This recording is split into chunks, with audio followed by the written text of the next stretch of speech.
Why Nations Fail, The Origins of Power, Prosperity, and Poverty by Darren Acemoglu and James A. Robinson.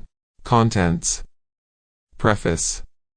Why Egyptians Filled Tahrir Square to Bring Down Hosni Mubarak and What It Means for Our Understanding of the Causes of Prosperity and Poverty. Chapter 1. So Close and Yet So Different. Nogales, Arizona, and Nogales, Sonora, have the same people, culture, and geography. Why is one rich and one poor? Chapter 2. Theories that don't work. Poor countries are poor not because of their geographies or cultures, or because their leaders do not know which policies will enrich their citizens. Chapter 3. The Making of Prosperity and Poverty. How prosperity and poverty are determined by the incentives created by institutions, and how politics determines what institutions a nation has. Chapter 4. Small Differences and Critical Junctures, The Weight of History. How institutions change through political conflict and how the past shapes the present. Chapter 5. I've seen the future, and it works. Growth under extractive institutions.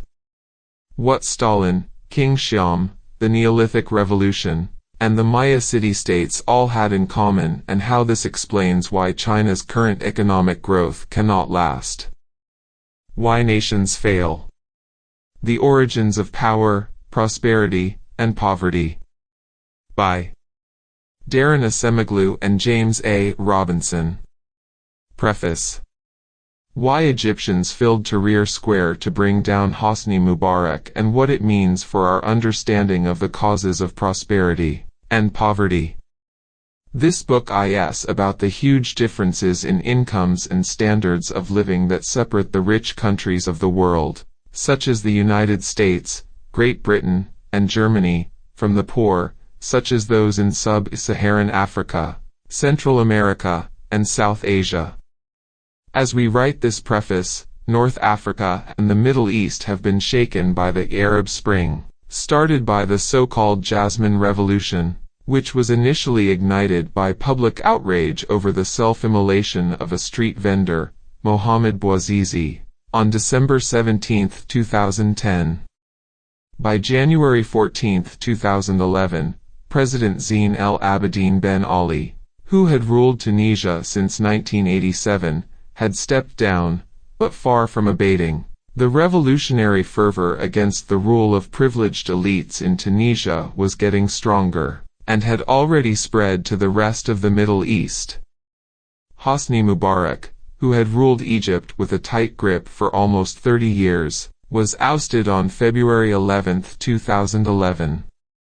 The fates of the regimes in Bahrain, Libya, Syria, and Yemen are unknown as we complete this preface. The roots of discontent in these countries lie in their poverty. The average Egyptian has an income level of around 12% of the average citizen of the United States, and can expect to live 10 fewer years. 20% of the population is in dire poverty. Though these differences are significant, they are actually quite small compared with those between the United States and the poorest countries in the world, such as North Korea, Sierra Leone, and Zimbabwe, where well over half the population lives in poverty. Why is Egypt so much poorer than the United States? What are the constraints that keep Egyptians from becoming more prosperous? Is the poverty of Egypt immutable, or can it be eradicated?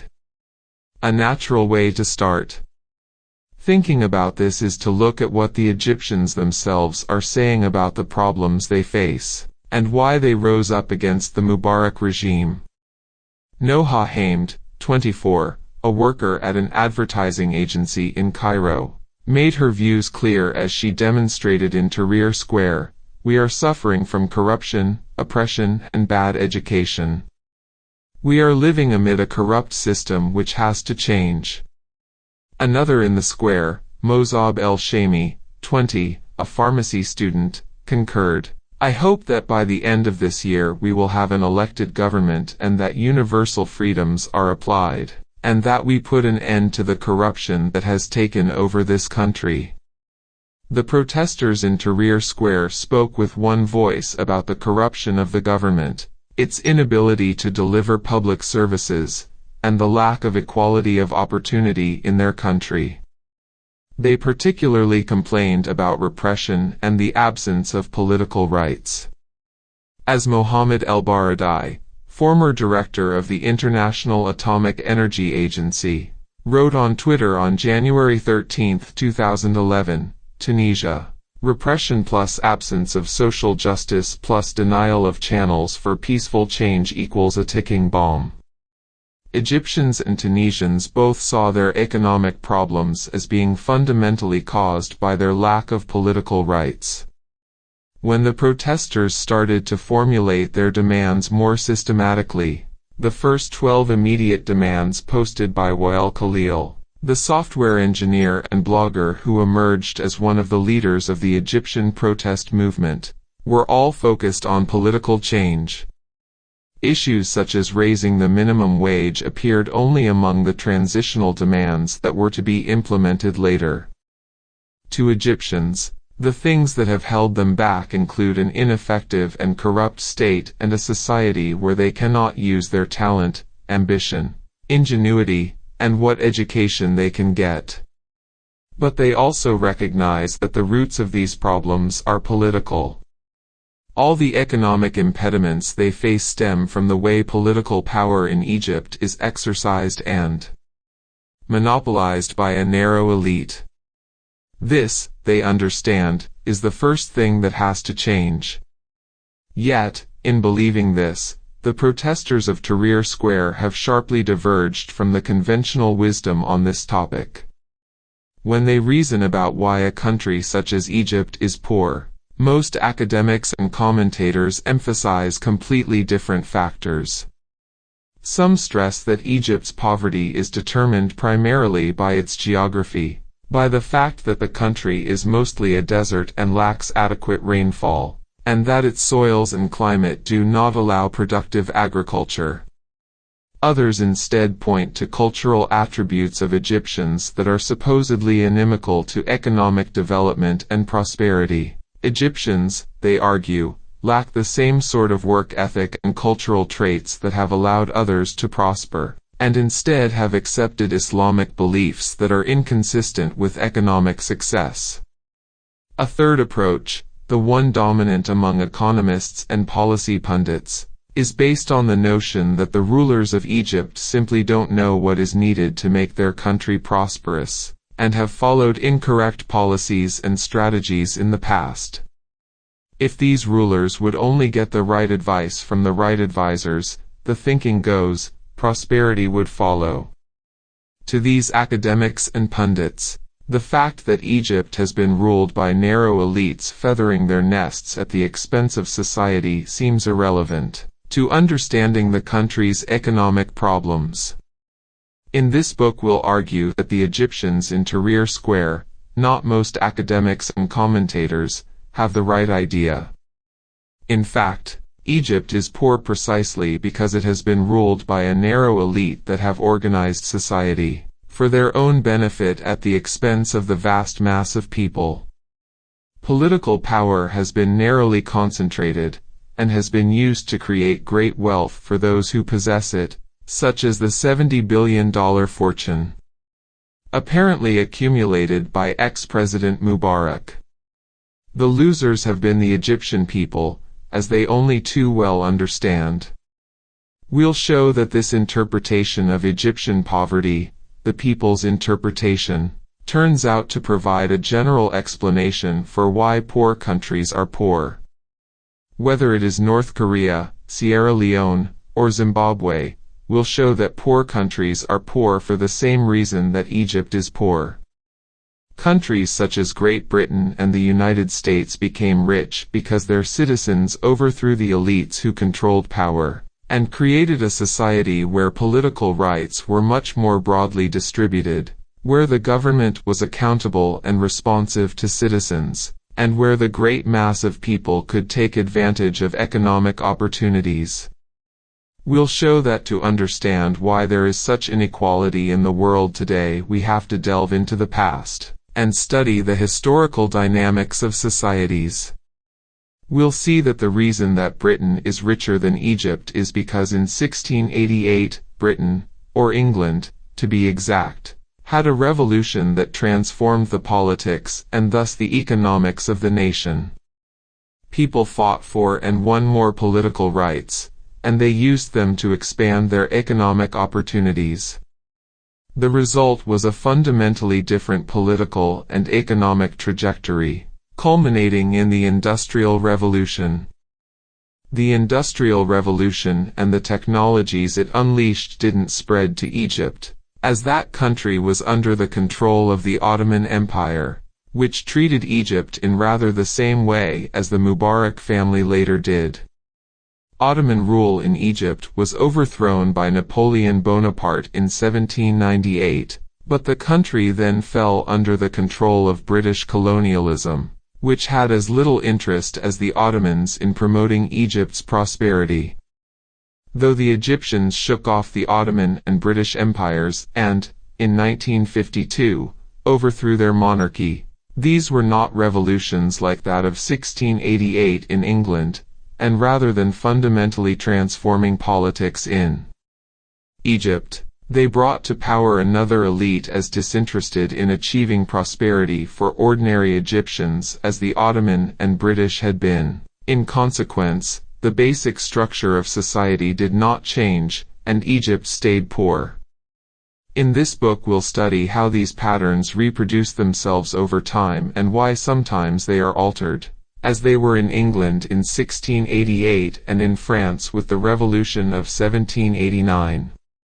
This will help us to understand if the situation in Egypt has changed today and whether the revolution that overthrew Mubarak will lead to a new set of institutions capable of bringing prosperity to ordinary Egyptians. Egypt has had revolutions in the past that did not change things, because those who mounted the revolutions simply took over the reins from those they deposed and recreated a similar system. It is indeed difficult for ordinary citizens to acquire real political power and change the way their society works. But it is possible, and we'll see how this happened in England, France, and the United States, and also in Japan, Botswana, and Brazil. Fundamentally, it is a political transformation of this sort that is required for a poor society to become rich. There is evidence that this may be happening in Egypt. Rita Metwally, another protester in Tahrir Square, argued, "Now you see Muslims and Christians together. Now you see old and young together, all wanting the same thing." We'll see that such a broad movement in society was a key part of what happened in these other political transformations. If we understand when and why such transitions occur, we will be in a better position to evaluate when we expect such movements to fail as they have often done in the past, and when we may hope that they will succeed and improve the lives of millions. Why nations fail. The origins of power, prosperity, and poverty. By Darren Acemoglu and James A. Robinson. Chapter 1. So close and yet so different. Nogales, Arizona, and Nogales, Sonora, have the same people, culture, and geography. Why is one rich and one poor? 1. So close and yet so different. The economics of the Rio Grande. The city of Nogales is cut in half by a fence. If you stand by it and look north, you'll see Nogales, Arizona, located in Santa Cruz County. The income of the average household there is about $30,000 a year. Most teenagers are in school, and the majority of the adults are high school graduates. Despite all the arguments people make about how deficient the U.S. healthcare system is, the population is relatively healthy, with high life expectancy by global standards. Many of the residents are above age 65 and have access to Medicare. It's just one of the many services the government provides that most take for granted, such as electricity, telephones, a sewage system, public health, a road network linking them to other cities in the area and to the rest of the United States, and, last but not least, law and order. The people of Nogales, Arizona, can go about their daily activities without fear for life or safety and not constantly afraid of theft, expropriation, or other things that might jeopardize their investments in their businesses and houses. Equally important, the residents of Nogales, Arizona, take it for granted that, with all its inefficiency and occasional corruption, the government is their agent. They can vote to replace their mayor, congressmen, and senators. They vote in the presidential elections that determine who will lead their country. Democracy is second nature to them. Life south of the fence, just a few feet away, is rather different. While the residents of Nogales, Sonora, live in a relatively prosperous part of Mexico, the income of the average household there is about one-third that in Nogales, Arizona. Most adults in Nogales, Sonora, do not have a high school degree, and many teenagers are not in school. Mothers have to worry about high rates of infant mortality. Poor public health conditions mean it's no surprise that the residents of Nogales, Sonora, do not live as long as their northern neighbors. They also don't have access to many public amenities. Roads are in bad condition south of the fence. Law and order is in worse condition. Crime is high, and opening a business is a risky activity. Not only do you risk robbery, but getting all the permissions and greasing all the palms just to open is no easy endeavor. Residents of Nogales, Sonora, live with politicians' corruption and ineptitude every day. In contrast to their northern neighbors, democracy is a very recent experience for them. Until the political reforms of 2000, Nogales, Sonora, just like the rest of Mexico, was under the corrupt control of the Institutional Revolutionary Party, or Partido Revolucionario Institucional, PRI. How could the two halves of what is essentially the same city be so different? There is no difference in geography, climate, or the types of diseases prevalent in the area, since germs do not face any restrictions crossing back and forth between the United States and Mexico. Of course, health conditions are very different, but this has nothing to do with the disease environment. It is because the people south of the border live with inferior sanitary conditions and lack decent health care. But perhaps the residents are very different. Could it be that the residents of Nogales, Arizona, are grandchildren of migrants from Europe, while those in the south are descendants of Aztecs? Not so. The backgrounds of people on both sides of the border are quite similar. After Mexico became independent from Spain in 1821, the area around Los Dos Nogales was part of the Mexican state of Villa, California, and remained so even after the Mexican-American War of 1846 to 1848.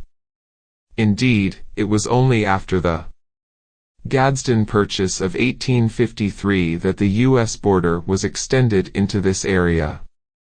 It was Lieutenant N. Mickler who, while surveying the border, noted the presence of the pretty little valley of Los Nogales.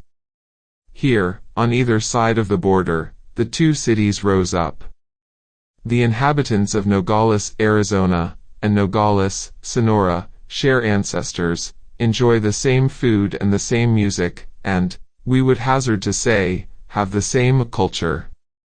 Of course, there is a very simple and obvious explanation for the differences between the two halves of Nogales that you've probably long since guessed, the very border that defines the two halves. Nogales, Arizona, is in the United States.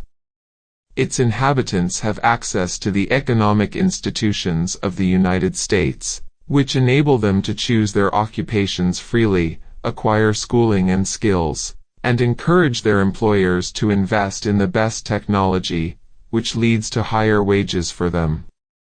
They also have access to political institutions that allow them to take part in the democratic process, to elect their representatives, and replace them if they misbehave. In consequence, politicians provide the basic services, ranging from public health to roads to law and order, that the citizens demand. Those of Nogales, Sonora, are not so lucky. They live in a different world shaped by different institutions.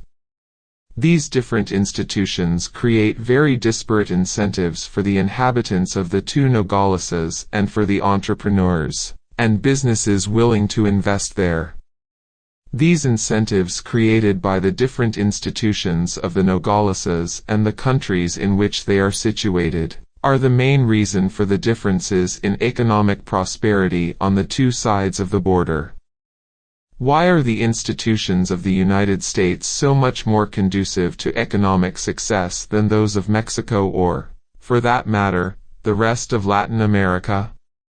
The answer to this question lies in the way the different societies formed during the early colonial period. An institutional divergence took place then, with implications lasting into the present day. To understand this divergence, we must begin right at the foundation of the colonies in North and Latin America. The founding of Buenos Aires. Early in 1516, the Spanish navigator Juan Díaz de Solís sailed into a wide estuary on the eastern seaboard of South America. Wading ashore, de Solís claimed the land for Spain, naming the river the Rio de la Plata, River of Silver, since the local people possessed silver. The indigenous peoples on either side of the estuary, the Charruas in what is now Uruguay, and the Quirandi on the plains that were to be known as the Pampas in modern Argentina, regarded the newcomers with hostility. These locals were hunter-gatherers who lived in small groups without strong centralized political authorities. Indeed, it was such a band of Charruas who clubbed de Solís to death as he explored the new domains he had attempted to occupy for Spain. In 1534, the Spanish, still optimistic, sent out a first mission of settlers from Spain under the leadership of Pedro de Mendoza. They founded a town on the site of Buenos Aires in the same year. It should have been an ideal place for Europeans.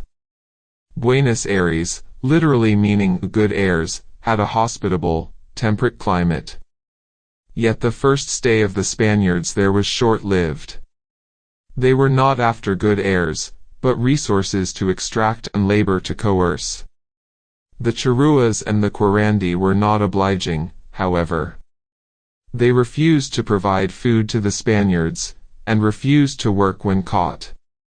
They attacked the new settlement with their bows and arrows. The Spaniards grew hungry, since they had not anticipated having to provide food for themselves. Buenos Aires was not what they had dreamed of. The local people could not be forced into providing labor. The area had no silver or gold to exploit, and the silver that de Solís found had actually come all the way from the Inca state in the Andes, far to the west. The Spaniards, while trying to survive, started sending out expeditions to find a new place that would offer greater riches and populations easier to coerce. In 1537, one of these expeditions, under the leadership of Juan de Ayolas, penetrated up the Parana River, searching for a route to the Incas. On its way, it made contact with the Guarani, a sedentary people with an agricultural economy based on maize and cassava.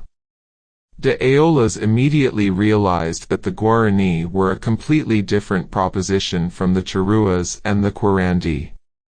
After a brief conflict, the Spanish overcame Guarani resistance and founded a town, Nuestra Señora de Santa María de la Asunción, which remains the capital of Paraguay today.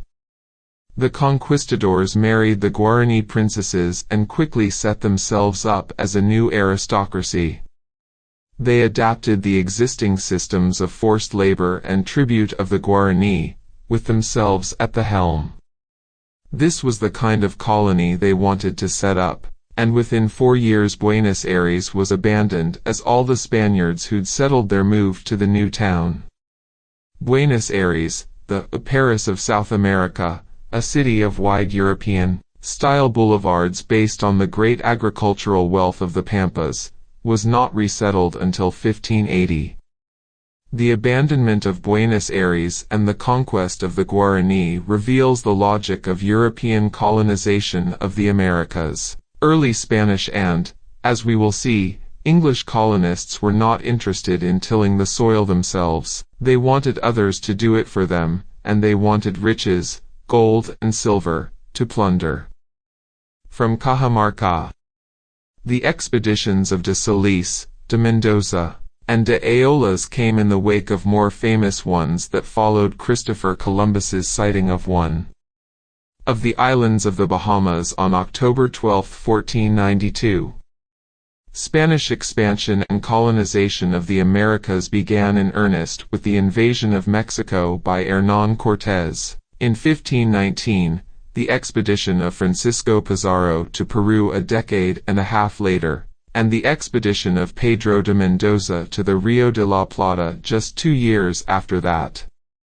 Over the next century, Spain conquered and colonized most of Central, Western, and Southern South America, while Portugal claimed Brazil to the east. The Spanish strategy of colonization was highly effective. First perfected by Cortés in Mexico, it was based on the observation that the best way for the Spanish to subdue opposition was to capture the indigenous leader. This strategy enabled the Spanish to claim the accumulated wealth of the leader and coerce the indigenous peoples to give tribute and food. The next step was setting themselves up as the new elite of the indigenous society, and taking control of the existing methods of taxation, tribute, and, particularly, forced labor. When Cortés and his men arrived at the great Aztec capital of Tenochtitlan on November 8, 1519, they were welcomed by Moctezuma, the Aztec emperor, who had decided, in the face of much advice from his counselors, to welcome the Spaniards peacefully. What happened next is well described by the account compiled after 1545 by the Franciscan priest Bernardino de Sahagun, in his famous Florentine codices. At once they, the Spanish, firmly seized Moctezuma, then each of the guns shot off. Fear prevailed. It was as if everyone had swallowed his heart. Even before it had grown dark, there was terror, there was astonishment, there was apprehension, there was a stunning of the people. And when it dawned thereupon were proclaimed all the things which, the Spaniards, required: white tortillas, roasted turkey hens, eggs, fresh water, wood, firewood, charcoal. This had Moctezuma indeed commanded. And when the Spaniards were well settled, they thereupon inquired of Moctezuma as to all the city's treasure. With great zeal they sought gold. And Moctezuma thereupon went leading the Spaniards. They went surrounding him, each holding him, each grasping him. And when they reached the storehouse, a place called Teocalco, thereupon they brought forth all the brilliant things: the quetzal feather head fan, the devices, the shields, the golden discs, the golden nose crescents, the golden leg bands, the golden arm bands, the golden forehead bands. Thereupon was detached the gold. At once they ignited, set fire to all the precious things. They all burned. And the gold the Spaniards formed into separate bars. And the Spanish walked everywhere. They took all that they saw which they saw to be good. Thereupon they went to Moctezuma's own storehouse, at the place called Totocalco. They brought forth Moctezuma's own property. Precious things all, the necklaces with pendants, the arm bands with tufts of quetzal feathers, the golden armbands, the bracelets, the golden bands with shells, and the turquoise diadem, the attribute of the ruler. They took it all. The military conquest of the Aztecs was completed by 1521. Cortés, as governor of the province of New Spain, then began dividing up the most valuable resource, the indigenous population, through the institution of the encomienda. The encomienda had first appeared in 15th-century Spain as part of the reconquest of the south of the country from the Moors, Arabs who had settled during and after the 8th century. In the New World, it took on a much more pernicious form. It was a grant of indigenous peoples to a Spaniard, known as the encomendero. The indigenous peoples had to give the encomendero tribute and labor services, in exchange for which the encomendero was charged with converting them to Christianity. A vivid early account of the workings of the encomienda has come down to us from Bartolomé de las Casas, a Dominican priest who formulated the earliest and one of the most devastating critiques of the Spanish colonial system. De las Casas arrived on the Spanish island of Hispaniola in 1502 with a fleet of ships led by the new governor, Nicolas de Ovando. He became increasingly disillusioned and disturbed by the cruel and exploitative treatment of the indigenous peoples he witnessed every day. In 1513 he took part as a chaplain in the Spanish conquest of Cuba, even being granted an encomienda for his service. However, he renounced the grant and began a long campaign to reform Spanish colonial institutions. His efforts culminated in his book A Short Account of the Destruction of the Indies, written in 1542, a withering attack on the barbarity of Spanish rule. On the encomienda he has this to say in the case of Nicaragua. Each of the settlers took up residence in the town allotted to him, or encommended to him, as the legal phrase has it, put the inhabitants to work for him, stole their already scarce foodstuffs for himself and took over the lands owned and worked by the natives and on which they traditionally grew their own produce. The settler would treat the whole of the native population, dignitaries, old men, women, and children, as members of his household and, as such, make them labor night and day in his own interests, without any rest whatsoever. For the conquest of New Granada, modern Colombia, de las Casas reports the whole Spanish strategy in action.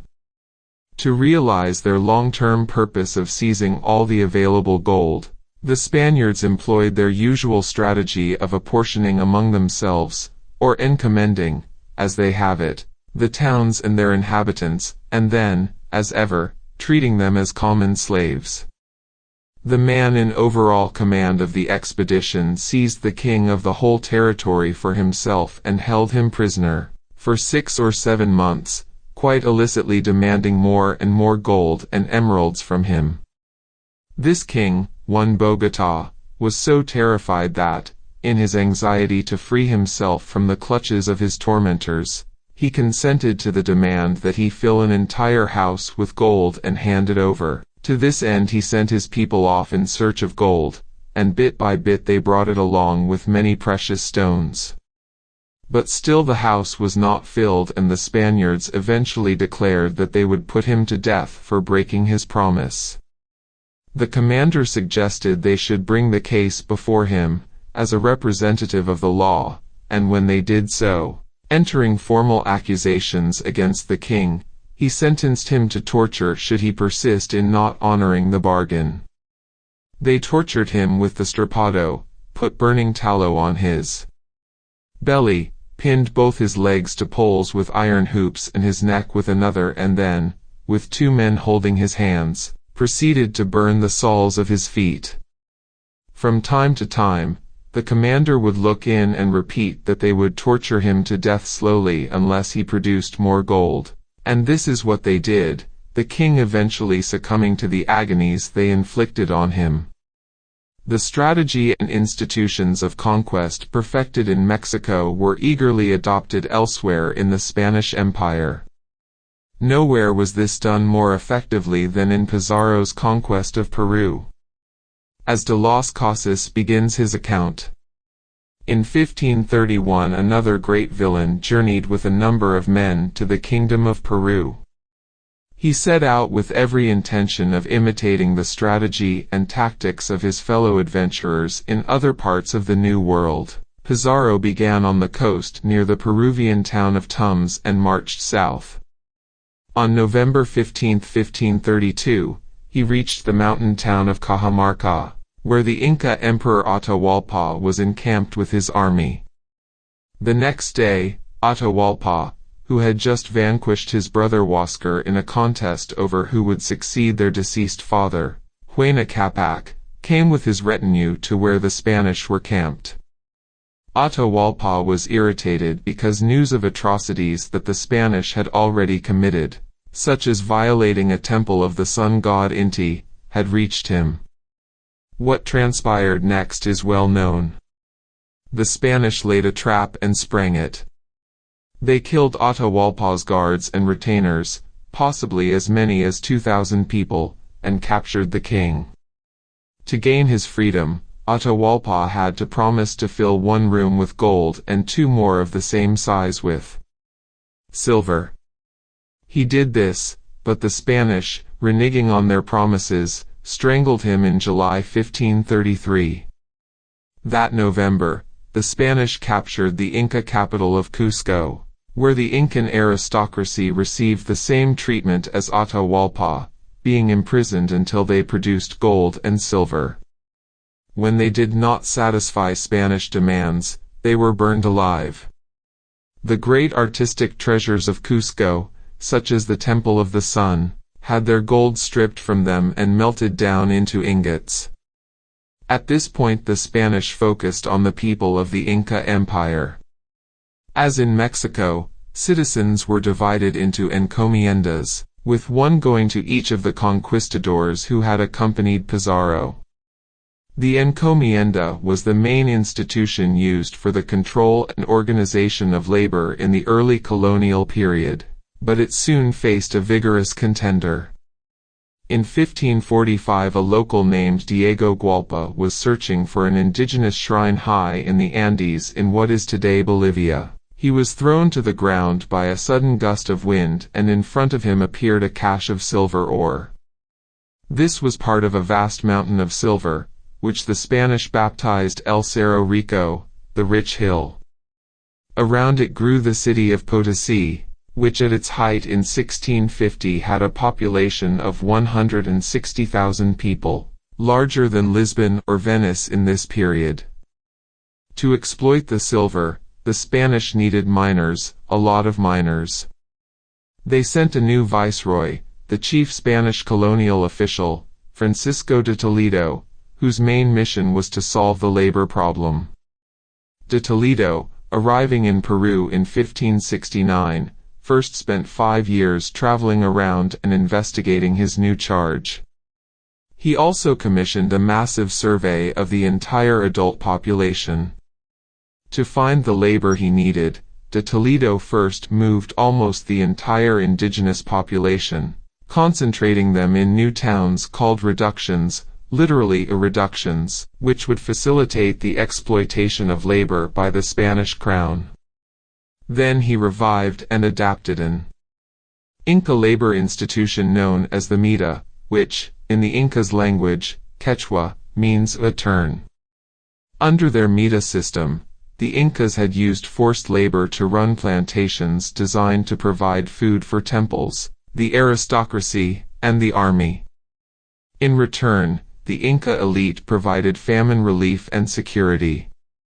In de Toledo's hands the Mita, especially the Potosí Mita, was to become the largest and most onerous scheme of labor exploitation in the Spanish colonial period. De Toledo defined a huge catchment area, running from the middle of modern-day Peru and encompassing most of modern Bolivia. It covered about 200,000 square miles. In this area, 1/7 of the male inhabitants, newly arrived in their reductions, were required to work in the mines at Potosí. The Potosi Mita endured throughout the entire colonial period and was abolished only in 1825. Map 1 shows the catchment area of the Mita superimposed on the extent of the Inca Empire at the time of the Spanish conquest. It illustrates the extent to which the Mita overlapped with the heartland of the empire, encompassing the capital Cusco. Remarkably, you still see the legacy of the Mita in Peru today. Take the differences between the provinces of Cauca and nearby Acemoglu. There appears to be few differences among these provinces. Both are high in the mountains, and each is inhabited by the Quechua-speaking descendants of the Incas. Yet Acemoglu is much poorer, with its inhabitants consuming about 1/3 less than those in Cauca. The people know this. In Acemoglu they ask intrepid foreigners, "Don't you know that the people here are poorer than the people over there in Cauca? Why would you ever want to come here?" Intrepid because it is much harder to get to Acemoglu from the regional capital of Cusco, ancient center of the Inca Empire, than it is to get to Cauca. The road to Cauca is surfaced, the one to Acemoglu is in a terrible state of disrepair. To get beyond Acemoglu, you need a horse or a mule. In Cauca and Acemoglu, people grow the same crops, but in Cauca they sell them on the market for money. In Acemoglu they grow food for their own subsistence. These inequalities, apparent to the eye and to the people who live there, can be understood in terms of the institutional differences between these departments. Institutional differences with historical roots going back to de Toledo and his plan for effective exploitation of indigenous labor. The major historical difference between Acemoglu and Cauca is that Acemoglu was in the catchment area of the Potosi Mita. Cauca was not. In addition to the concentration of labor and the Mita, de Toledo consolidated the encomienda into a head tax, a fixed sum payable by each adult male every year in silver. This was another scheme designed to force people into the labor market and reduce wages for Spanish landowners. Another institution, the repartimiento de mercancías, also became widespread during de Toledo's tenure. Derived from the Spanish verb repartir, to distribute, this repartimiento, literally, the distribution of goods, involved the forced sale of goods to locals at prices determined by Spaniards. Finally, de Toledo introduced the trajin, meaning, literally, the burden, which used the indigenous people to carry heavy loads of goods, such as wine or coca leaves or textiles, as a substitute for pack animals, for the business ventures of the Spanish elite. Throughout the Spanish colonial world in the Americas, similar institutions and social structures emerged. After an initial phase of looting and gold and silver lust, the Spanish created a web of institutions designed to exploit the indigenous peoples. The full gamut of encomienda, mita, repartimiento, and trajin was designed to force indigenous peoples' living standards down to a subsistence level and thus extract all income in excess of this for Spaniards.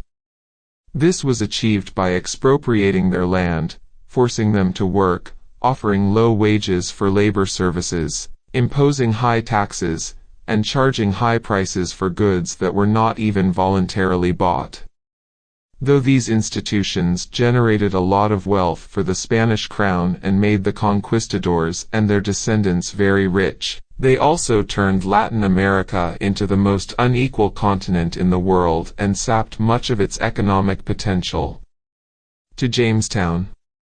As the Spanish began their conquest of the Americas in the 1490s, England was a minor European power recovering from the devastating effects of a civil war, the Wars of the Roses. She was in no state to take advantage of the scramble for loot and gold and the opportunity to exploit the indigenous peoples of the Americas. Nearly 100 years later, in 1588, the lucky rout of the Spanish Armada, An attempt by King Philip II of Spain to invade England sent political shockwaves around Europe. Fortunate though England's victory was, it was also a sign of growing English assertiveness on the seas that would enable them to finally take part in the quest for colonial empire. It is thus no coincidence that the English began their colonization of North America at exactly the same time. But they were already latecomers. They chose North America not because it was attractive, but because it was all that was available. The desirable parts of the Americas, where the indigenous population to exploit was plentiful and where the gold and silver mines were located, had already been occupied. The English got the leftovers. When the 18th-century English writer and agriculturalist Arthur Young discussed where profitable, staple products, by which he meant exportable agricultural goods, were produced, he noted, "It appears upon the whole, that the staple productions of our colonies decrease in value in proportion to their distance from the sun. In the West Indies, which are the hottest of all, they make to the amount of 8 12s, 1d per head. In the southern continental ones, to the amount of 5 10s, in the central ones, to the amount of 9s. 6 1/2d. In the northern settlements, to that of 2s. 6d. This scale surely suggests a most important lesson, to avoid colonizing in northern latitudes. The first English attempt to plant a colony, at Roanoke, in North Carolina, between 1585 and 1587, was a complete failure. In 1607 they tried again. Shortly before the end of 1606, 3 vessels, Susan Constant, Godspeed, and Discovery, under the command of Captain Christopher Newport, set off for Virginia. The colonists, under the auspices of the Virginia Company, sailed into Chesapeake Bay and up a river they named the James, after the ruling English monarch, James I. On May 14, 1607, they founded the settlement of Jamestown. Though the settlers on board the ships owned by the Virginia Company were English, they had a model of colonization heavily influenced by the template set up by Cortés, Pizarro, and de Toledo. Their first plan was to capture the local chief and use him as a way to get provisions and to coerce the population into producing food and wealth for them.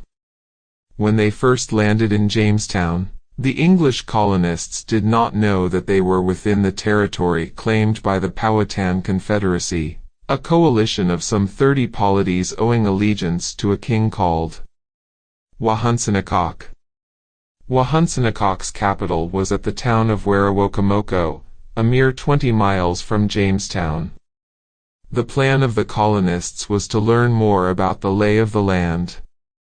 If the locals could not be induced to provide food and labor, the colonists might at least be able to trade with them.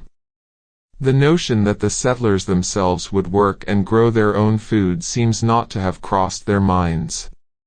That is not what conquerors of the New World did. Wahunsinekok quickly became aware of the colonists' presence and viewed their intentions with great suspicion. He was in charge of what for North America was quite a large empire. But he had many enemies and lacked the overwhelming centralized political control of the Incas. Wahunsinekok decided to see what the intentions of the English were, initially sending messengers saying that he desired friendly relations with them. As the winter of 1607 closed in, the settlers in Jamestown began to run low on food, and the appointed leader of the colony's ruling council, Edward Marie Wingfield, dithered indecisively. The situation was rescued by Captain John Smith. Smith, whose writings provide one of our main sources of information about the early development of the colony, was a larger-than-life character.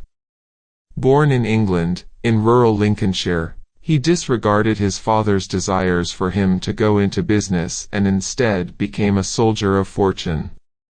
He first fought with English armies in the Netherlands, after which he joined Austrian forces serving in Hungary fighting against the armies of the Ottoman Empire. Captured in Romania, he was sold as a slave and put to work as a field hand. He managed one day to overcome his master and, stealing his clothes and his horse, escaped back into Austrian territory. Smith had got himself into trouble on the voyage to Virginia and was imprisoned on the Susan Constant for mutiny after defying the orders of Wingfield. When the ships reached the New World, the plan was to put him on trial. To the immense horror of Wingfield, Newport, and other elite colonists, however, when they opened their sealed orders, they discovered that the Virginia Company had nominated Smith to be a member of the ruling council that was to govern Jamestown. With Newport sailing back to England for supplies and more colonists, and Wingfield uncertain about what to do, it was Smith who saved the colony. He initiated a series of trading missions that secured vital food supplies. On one of these he was captured by Opechancanough, one of Wahunsinecauc's younger brothers, and was brought before the king at Werowocomoco. He was the first Englishman to meet Wahunsinecauc, and it was at this initial meeting that according to some accounts Smith's life was saved only at the intervention of Wahunsinecauc's young daughter Pocahontas. Freed on January 2, 1608, Smith returned to Jamestown, which was still perilously low on food, until the timely return of Newport from England later on the same day. The colonists of Jamestown learned little from this initial experience. As 1608 proceeded, they continued their quest for gold and precious metals. They still did not seem to understand that to survive, they could not rely on the locals to feed them through either coercion or trade. It was Smith who was the first to realize that the model of colonization that had worked so well for Cortés and Pizarro simply would not work in North America. The underlying circumstances were just too different.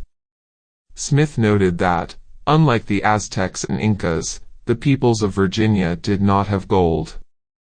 Indeed, he noted in his diary, "Victuals you must know is all their wealth." Honest Todd Kill, one of the early settlers who left an extensive diary, expressed well the frustrations of Smith and the few others on which this recognition dawned. There was no taka, no hope, no work, but dig gold, refine gold, load gold. When Newport sailed for England in April 1608 he took a cargo of pyrite, fool's gold. He returned at the end of September with orders from the Virginia Company to take firmer control over the locals. Their plan was to crown Wahunsinecauc, hoping this would render him subservient to the English King James I. They invited him to Jamestown, but Wahunsinecauc, still deeply suspicious of the colonists, had no intention of risking capture. John Smith recorded Wahunsinecauc's reply, "If your king have sent me presents, I also am a king, and this is my land. Your father is to come to me, not I to him, nor yet to your fort, neither will I bite at such a bait." If Wahunsinecauc would not bite at such a bait, Newport and Smith would have to go to Werowocomoco to undertake the coronation. The whole event appears to have been a complete fiasco, with the only thing coming out of it a resolve on the part of Wahunsinecauc that it was time to get rid of the colony. He imposed a trade embargo. Jamestown could no longer trade for supplies. Wahunsinecauc would starve them out. Newport set sail once more for England, in December 1608. He took with him a letter written by Smith pleading with the directors of the Virginia Company to change the way they thought about the colony. There was no possibility of a get-rich-quick exploitation of Virginia along the lines of Mexico and Peru. There were no gold or precious metals, and the indigenous people could not be forced to work or provide food. Smith realized that if there were going to be a viable colony, it was the colonists who would have to work. He therefore pleaded with the directors to send the right sort of people. "When you send again, I entreat you rather to send some 30 carpenters, husbandmen, gardeners, fishermen, blacksmiths, masons, and diggers up of trees, roots, well provided, than 1,000 of such as we have." Smith did not want any more useless goldsmiths. Once more Jamestown survived only because of his resourcefulness. He managed to cajole and bully local indigenous groups to trade with him, and when they wouldn't, he took what he could. Back in the settlement, Smith was completely in charge and imposed the rule that, "He that will not work shall not eat." Jamestown survived a second winter. The Virginia Company was intended to be a money-making enterprise, and after 2 disastrous years, there was no whiff of profit. The directors of the company decided that they needed a new model of governance, replacing the ruling council with a single governor. The first man appointed to this position was Sir Thomas Gates. Heeding some aspects of Smith's warning, the company realized that they had to try something new. This realization was driven home by the events of the winter of 1609–1610, the so-called starving time. The new mode of governance left no room for Smith, who, disgruntled, returned to England in the autumn of 1609. Without his resourcefulness, and with Wahunsenacawk throttling the food supply, the colonists in Jamestown perished. Of the 500 who entered the winter, only 60 were alive by March. The situation was so desperate that they resorted to cannibalism. The something new that was imposed on the colony by Gates and his deputy, Sir Thomas Dale, was a work regime of draconian severity for English settlers, though not of course for the elite running the colony. It was Dale who propagated the laws divine, moral, and martial. This included the clauses, "No man or woman shall run away from the colony to the Indians, upon pain of death. Anyone who robs a garden, public or private, or a vineyard, or who steals ears of corn shall be punished with death. No member of the colony will sell or give any commodity of this country to a captain, mariner, master or sailor to transport out of the colony, for his own private uses, upon pain of death." If the indigenous peoples could not be exploited, reasoned the Virginia Company, perhaps the colonists could. The new model of colonial development entailed the Virginia Company owning all the land. Men were housed in barracks, and given company-determined rations. Work gangs were chosen, each one overseen by an agent of the company. It was close to martial law, with execution as the punishment of first resort. As part of the new institutions for the colony, the first clause just given is significant. The company threatened with death those who ran away. Given the new work regime, running away to live with the locals became more and more of an attractive option for the colonists who had to do the work. Also available, given the low density of even indigenous populations in Virginia at that time, was the prospect of going it alone on the frontier beyond the control of the Virginia Company. The power of the company in the face of these options was limited. It could not coerce the English settlers into hard work at subsistence rations.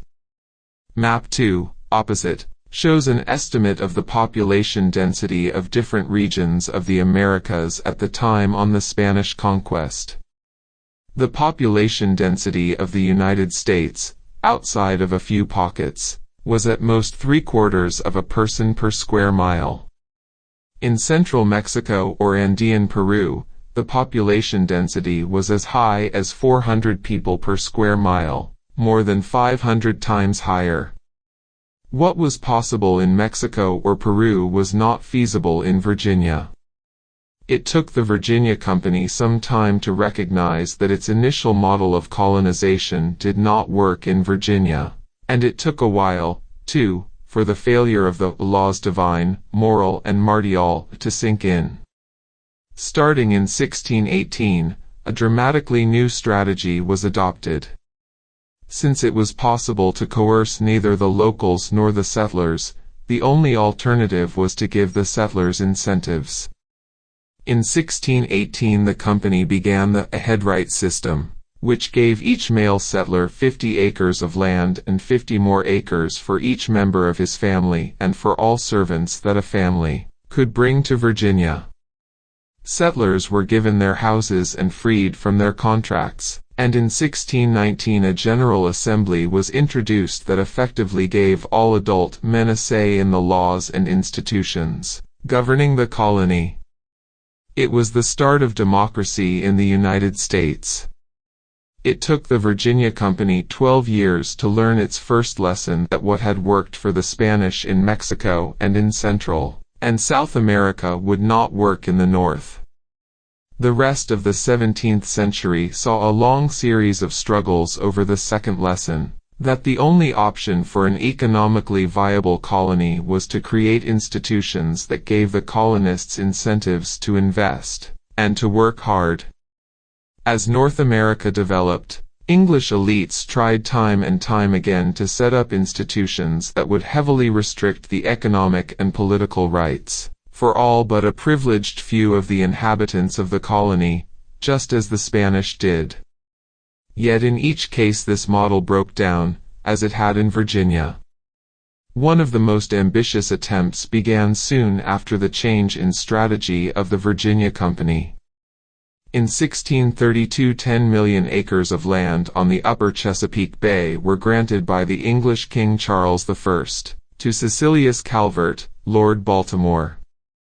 The Charter of Maryland gave Lord Baltimore complete freedom to create a government along any lines he wished, with Clause 7 noting that Baltimore had, for the good and happy government of the said province, free, full, and absolute power, by the tenor of these presents, to ordain, make, and enact laws, of what kind soever. Baltimore drew up a detailed plan for creating a manorial society, a North American variant of an idealized version of 17th-century rural England. It entailed dividing the land into plots of thousands of acres, which would be run by lords. The lords would recruit tenants, who would work the lands and pay rents to the privileged elite controlling the land. Another similar attempt was made later in 1663, with the founding of Carolina by 8 proprietors, including Sir Anthony Ashley Cooper. Ashley Cooper, along with his secretary, the great English philosopher John Locke, formulated the fundamental constitutions of Carolina. This document, like the Charter of Maryland before it, provided a blueprint for an elitist, hierarchical society based on control by a landed elite. The preamble noted that, "The government of this province may be made most agreeable to the monarchy under which we live and of which this province is a part, and that we may avoid erecting a numerous democracy." The clauses of the fundamental constitutions laid out a rigid social structure. At the bottom were the elite men, with Clause 23 noting, "All the children of leet men shall be leet men, and so to all generations." Above the leet men, who had no political power, were the landgraves and caziques, who were to form the aristocracy. Landgraves were to be allocated 48,000 acres of land each, and caziques 24,000 acres. There was to be a parliament, in which landgraves and caziques were represented, but it would be permitted to debate only those measures that had previously been approved by the 8 proprietors. Just as the attempt to impose draconian rule in Virginia failed, so did the plans for the same type of institutions in Maryland and Carolina. The reasons were similar. In all cases it proved to be impossible to force settlers into a rigid hierarchical society, because there were simply too many options open to them in the New World. Instead, they had to be provided with incentives for them to want to work. and soon they were demanding more economic freedom and further political rights.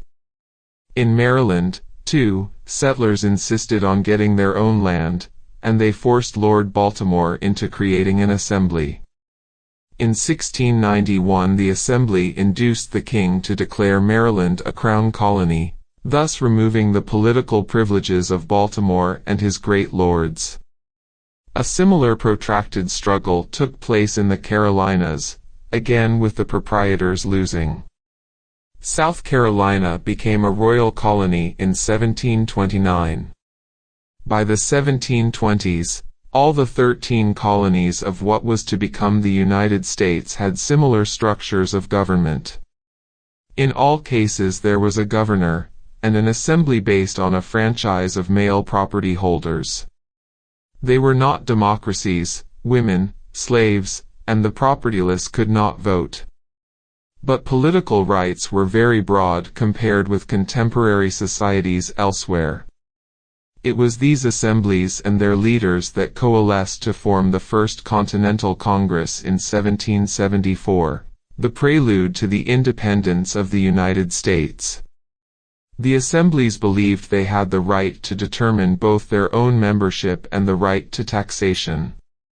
This, as we know, created problems for the English colonial government. A tale of two constitutions. It should now be apparent that it is not a coincidence that the United States, and not Mexico, adopted and enforced a constitution that espoused democratic principles, created limitations on the use of political power, and distributed that power broadly in society.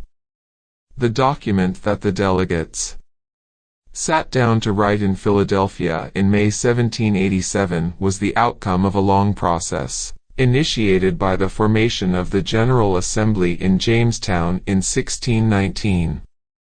The contrast between the constitutional process that took place at the time of the independence of the United States, and the one that took place a little afterward in Mexico is stark. In February 1808, Napoleon Bonaparte's French armies invaded Spain. By May they had taken Madrid, the Spanish capital. By September the Spanish King Ferdinand had been captured and had abdicated. A national junta, the Junta Central, took his place, taking the torch in the fight against the French. The junta met first at Aranjuez, but retreated south in the face of the French armies. Finally it reached the port of Cadiz, which, though besieged by Napoleonic forces, held out. Here the junta formed a parliament, called the Cortes. In 1812 the Cortes produced what became known as the Cadiz Constitution, which called for the introduction of a constitutional monarchy based on notions of popular sovereignty. It also called for the end of special privileges and the introduction of equality before the law. These demands were all anathema to the elites of South America, who were still ruling an institutional environment shaped by the encomienda, forced labor, and absolute power vested in them and the colonial state. The collapse of the Spanish state with the Napoleonic invasion created a constitutional crisis throughout colonial Latin America. There was much dispute about whether to recognize the authority of the Junta Central, and in response, many Latin Americans began to form their own juntas. It was only a matter of time before they began to sense the possibility of becoming truly independent from Spain. The first declaration of independence took place in La Paz, Bolivia, in 1809, though it was quickly crushed by Spanish troops sent from Peru. In Mexico the political attitudes of the elite had been shaped by the 1810 Hidalgo revolt, led by a priest, Father Miguel Hidalgo. When Hidalgo's army sacked Guanajuato on September 23, they killed the intendant, the senior colonial official, and then started indiscriminately to kill white people. It was more like class or even ethnic warfare than an independence movement, and it united all the elites in opposition. If independence allowed popular participation in politics, the local elites, not just Spaniards, were against it. Consequentially, Mexican elites viewed the Cadiz Constitution, which opened the way to popular participation, with extreme skepticism. They would never recognize its legitimacy. In 1815, as Napoleon's European empire collapsed, King Ferdinand VII returned to power and the Cadiz Constitution was abrogated. As the Spanish crown began trying to reclaim its American colonies, it did not face a problem with loyalist Mexico. Yet, in 1820, a Spanish army that had assembled in Cadiz to sail to the Americas to help restore Spanish authority mutinied against Ferdinand VII.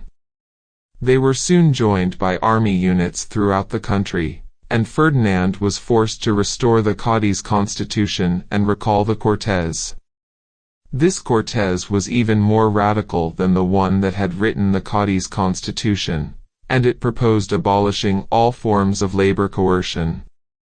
It also attacked special privileges, for example, the right of the military to be tried for crimes in their own courts. Faced finally with the imposition of this document in Mexico, the elites there decided that it was better to go it alone and declare independence. This independence movement was led by Agustín de Iturbide, who had been an officer in the Spanish army.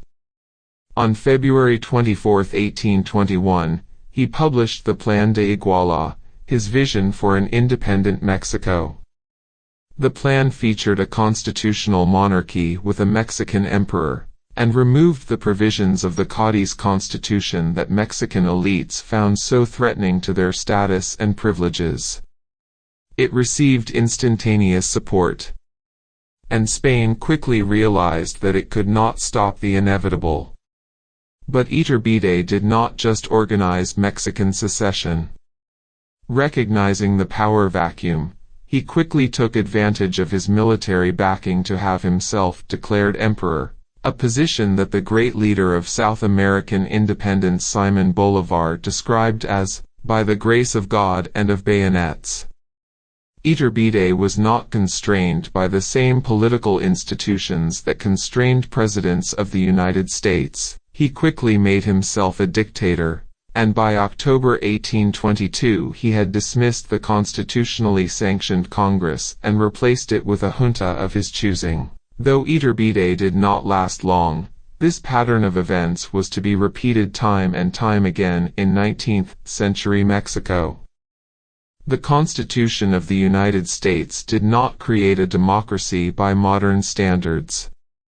Who could vote in elections was left up to the individual states to determine. While northern states quickly conceded the vote to all white men irrespective of how much income they earned or property they owned, southern states did so only gradually. No state enfranchised women or slaves, and as property and wealth restrictions were lifted on white men, racial franchises explicitly disenfranchising black men were introduced. Slavery, of course, was deemed constitutional when the Constitution of the United States was written in Philadelphia, and the most sordid negotiation concerned the division of the seats in the House of Representatives among the states. These were to be allocated on the basis of a state's population, but the congressional representatives of southern states then demanded that the slaves be counted. Northerners objected. The compromise was that in apportioning seats to the House of Representatives, a slave would count as 3/5 of a free person. The conflicts between the North and South of the United States were repressed during the constitutional process as the 3/5 rule, and other compromises were worked out. New fixes were added over time, for example, the Missouri Compromise, an arrangement where one pro-slavery and one anti-slavery state were always added to the Union together, to keep the balance in the Senate between those for and those against slavery. These fudges kept the political institutions of the United States working peacefully until the Civil War finally resolved the conflicts in favor of the North. The Civil War was bloody and destructive. but both before and after it there were ample economic opportunities for a large fraction of the population, especially in the northern and western United States. The situation in Mexico was very different. If the United States experienced 5 years of political instability between 1860 and 1865, Mexico experienced almost non-stop instability for the first 50 years of independence. This is best illustrated via the career of Antonio López de Santa Anna. Santa Anna, son of a colonial official in Veracruz, came to prominence as a soldier fighting for the Spanish in the independence wars. In 1821 he switched sides with Iturbide and never looked back.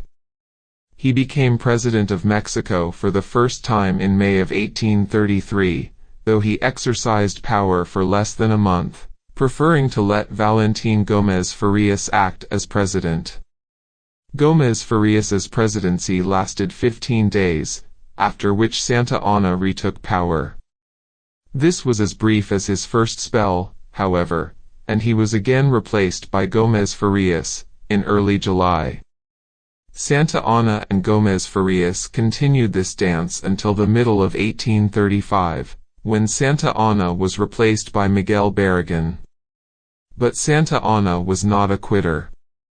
He was back as president in 1839, 1841, 1844, 1847, and, finally, between 1853 and 1855.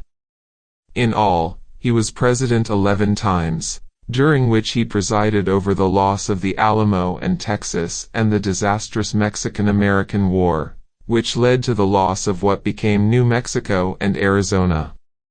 Between 1824 and 1867 there were 52 presidents in Mexico, few of whom assumed power according to any constitutionally sanctioned procedure. The consequence of this unprecedented political instability for economic institutions and incentives should be obvious. Such instability led to highly insecure property rights.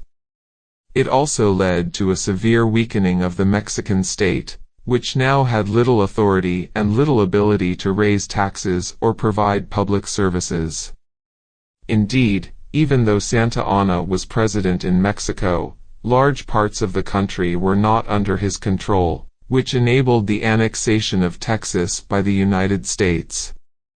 In addition, as we just saw, the motivation behind the Mexican Declaration of Independence was to protect the set of economic institutions developed during the colonial period, which had made Mexico, in the words of the great German explorer and geographer of Latin America Alexander von Humboldt, the country of inequality. These institutions, by basing the society on the exploitation of indigenous people and the creation of monopolies, blocked the economic incentives and initiatives of the great mass of the population. As the United States began to experience the Industrial Revolution in the first half of the 19th century, Mexico got poorer. Having an idea, starting a firm, and getting a loan. The Industrial Revolution started in England. Its first success was to revolutionize the production of cotton cloth using new machines powered by water wheels and later by steam engines. Mechanization of cotton production massively increased the productivity of workers in, first, textiles and, subsequently, other industries. The engine of technological breakthroughs throughout the economy was innovation, spearheaded by new entrepreneurs and businessmen eager to apply their new ideas. This initial flowering soon spread across the North Atlantic to the United States. People saw the great economic opportunities available in adopting the new technologies developed in England. They were also inspired to develop their own inventions. We can try to understand the nature of these inventions by looking at who was granted patents. The patent system, which protects property rights in ideas, was systematized in the Statute of Monopolies legislated by the English Parliament in 1623, partially as an attempt to stop the king from arbitrarily granting letters patent to whomever he wanted, effectively granting exclusive rights to undertake certain activities or businesses. The striking thing about the evidence on patenting in the United States is that people who were granted patents came from all sorts of backgrounds and all walks of life, not just the rich and the elite. Many made fortunes based on their patents. Take Thomas Edison, the inventor of the phonogram and the light bulb and the founder of General Electric, still one of the world's largest companies. Edison was the last of 7 children. His father, Samuel Edison, followed many occupations, from splitting shingles for roofs to tailoring to keeping a tavern. Thomas had little formal schooling but was homeschooled by his mother. Between 1820 and 1845, only 19% of patentees in the United States had parents who were professionals, or were from recognizable major landowning families. During the same period, 40% of those who took out patents had only primary schooling or less, just like Edison. Moreover, they often exploited their patent by starting a firm, again like Edison. Just as the United States in the 19th century was more democratic politically than almost any other nation in the world at the time, it was also more democratic than others when it came to innovation. This was critical to its path to becoming the most economically innovative nation in the world. If you were poor with a good idea, it was one thing to take out a patent, which was not so expensive, after all.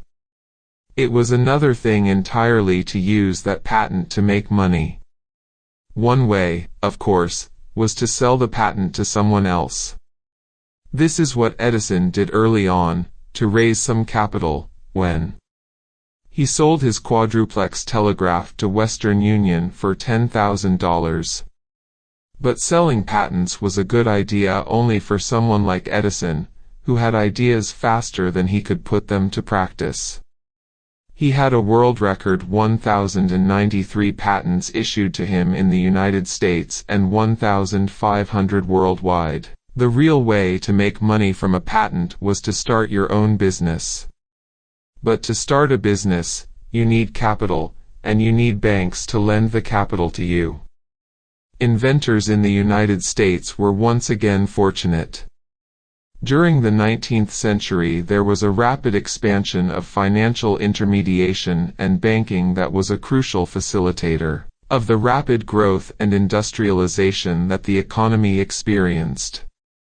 While in 1818 there were 338 banks in operation in the United States, with total assets of $160 million, by 1914 there were 27,864 banks, with total assets of $27.3 billion.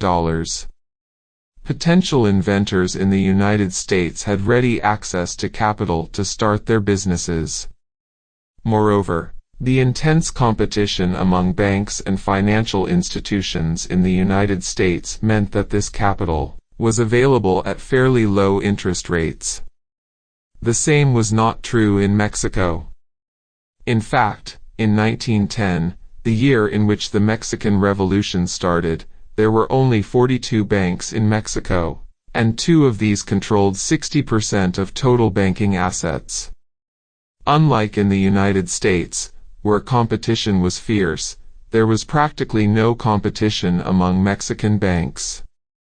This lack of competition meant that the banks were able to charge their customers very high interest rates, and typically confined lending to the privileged and the already wealthy, who would then use their access to credit to increase their grip over the various sectors of the economy. The form that the Mexican banking industry took in the 19th and 20th centuries was a direct result of the post-independence political institutions of the country. The chaos of the Santa Anna era was followed by an abortive attempt by the French government of Emperor Napoleon II to create a colonial regime in Mexico under Emperor Maximilian between 1864 and 1867. The French were expelled, and a new constitution was written. But the government formed first by Benito Juárez and, after his death, by Sebastián Lerdo de Tejada was soon challenged by a young military man named Porfirio Díaz. Díaz had been a victorious general in the war against the French and had developed aspirations of power. He formed a rebel army and, in November of 1876, defeated the army of the government at the Battle of Ticoac. In May of the next year, he had himself elected president. He went on to rule Mexico in a more or less unbroken and increasingly authoritarian fashion, until his overthrow at the outbreak of the revolution 34 years later. Like Iturbide and Santa Anna before him, Díaz started life as a military commander. Such a career path into politics was certainly known in the United States. The first President of the United States, George Washington, was also a successful general in the War of Independence. Ulysses S. Grant, one of the victorious Union generals of the Civil War, became president in 1869, and Dwight D. Eisenhower, the supreme commander of the Allied forces in Europe during the Second World War, was president of the United States between 1953 and 1961. Unlike Iturbide, Santa Anna, and Díaz, however, none of these military men used force to get into power. Nor did they use force to avoid having to relinquish power. They abided by the Constitution. Though Mexico had constitutions in the 19th century, they put few constraints on what Iturbide, Santa Anna, and Díaz could do. These men could be removed from power only the same way they had attained it, by the use of force. Díaz violated people's property rights, facilitating the expropriation of vast amounts of land, and he granted monopolies and favors to his supporters in all lines of business, including banking. There was nothing new about this behavior. This is exactly what Spanish conquistadors had done, and what Santa Anna did in their footsteps. The reason that the United States had a banking industry that was radically better for the economic prosperity of the country had nothing to do with differences in the motivation of those who owned the banks. Indeed, the profit motive, which underpinned the monopolistic nature of the banking industry in Mexico, was present in the United States, too. But this profit motive was channeled differently because of the radically different U.S. institutions. The bankers faced different economic institutions that subjected them to much greater competition. And this was largely because the politicians who wrote the rules for the bankers faced very different incentives themselves, forged by different political institutions. Indeed, in the late 18th century, shortly after the Constitution of the United States came into operation, a banking system looking similar to that which subsequently dominated Mexico began to emerge. Politicians tried to set up state banking monopolies, which they could give to their friends and partners in exchange for part of the monopoly profits. The banks also quickly got into the business of lending money to the politicians who regulated them, just as in Mexico. But this situation was not sustainable in the United States, because the politicians who attempted to create these banking monopolies, unlike their Mexican counterparts, were subject to election and re-election. Creating banking monopolies and giving loans to politicians is good business for politicians, if they can get away with it. It is not particularly good for the citizens, however. Unlike in Mexico, in the United States the citizens could keep politicians in check and get rid of ones who would use their offices to enrich themselves or create monopolies for their cronies. In consequence, the banking monopolies crumbled. The broad distribution of political rights in the United States, especially when compared to Mexico, guaranteed equal access to finance and loans. This in turn ensured that those with ideas and inventions could benefit from them. Path-dependent change. The world was changing in the 1870s and 80s. Latin America was no exception. The institutions that Porfirio Diaz established were not identical to those of Santa Anna or the Spanish colonial state. The world economy boomed in the second half of the 19th century, and innovations in transportation such as the steamship and the railway led to a huge expansion of international trade.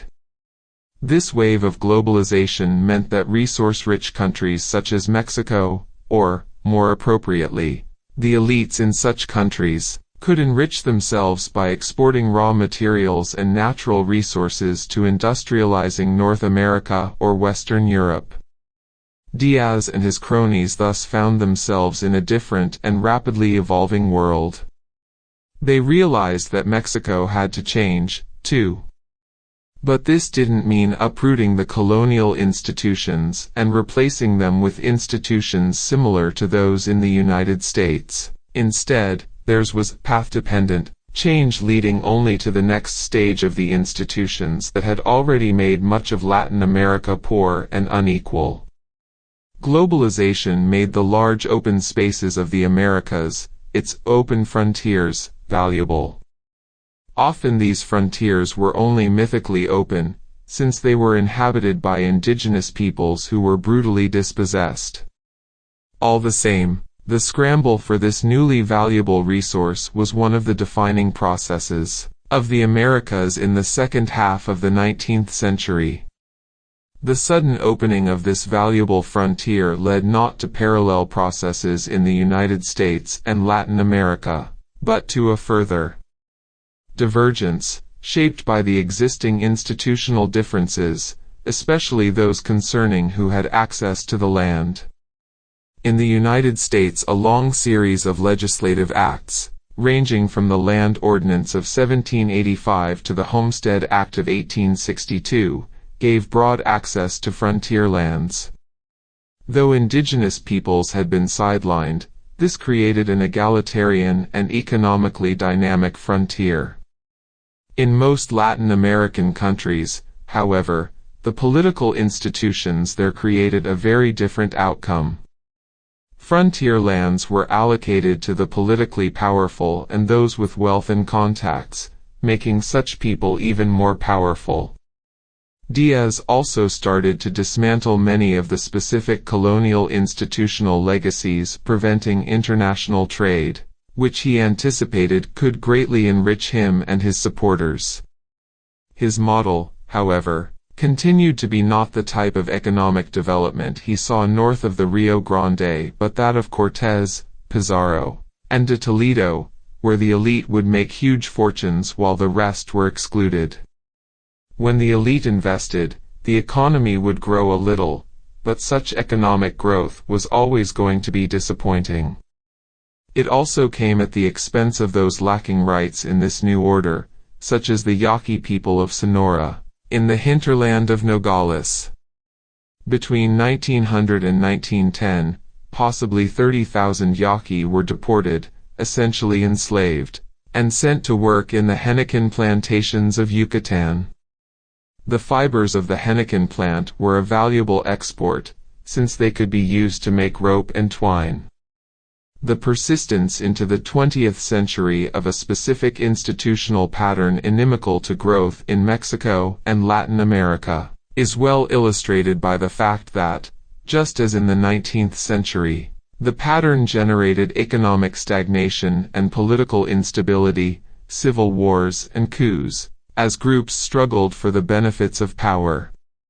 Diaz finally lost power to revolutionary forces in 1910.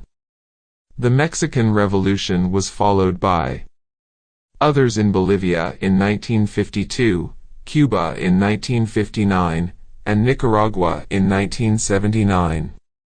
Meanwhile, sustained civil wars raged in Colombia, El Salvador, Guatemala, and Peru.